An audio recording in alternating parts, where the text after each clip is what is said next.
এক গ্রীষ্মের দিনে একটি ছোট্ট পিঁপড়া জ্বলে পড়ে গেল এবং ডুবে যাওয়ার আশঙ্কায় ছিল। পিঁপড়াটি প্রাণপণে বাঁচার চেষ্টা করছিল, কিন্তু স্রোতের তীব্রতা তাকে তীরে ফিরতে দিচ্ছিল না।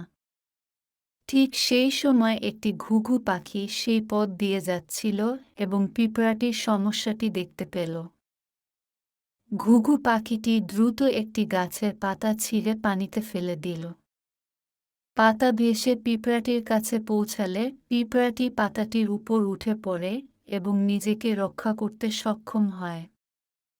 পিঁপড়াটি কৃতজ্ঞতার সঙ্গে ঘুঘু পাখিটির দিকে তাকাল এবং কৃতজ্ঞতা প্রকাশ করল।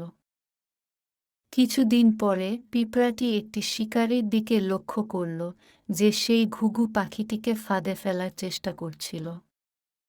শিকারী যখন ফাঁদ পেতে পাখিটির দিকে এগোচ্ছিল, পিঁপড়াটি শিকারীর পায়ের দিকে এগিয়ে এসে জোরে কামড় বসিয়ে দিল। শিকারী ব্যথায় চিৎকার করে উঠল এবং তার ফাঁদ ফেলে দিল।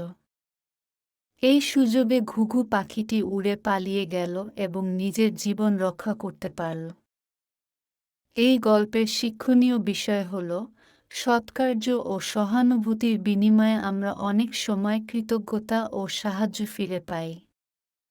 একজনের সাহায্য আরেকজনের সাহায্যের পথ তৈরি করে। আমাদের সাথে থাকার জন্য আপনাকে অসংখ্য ধন্যবাদ।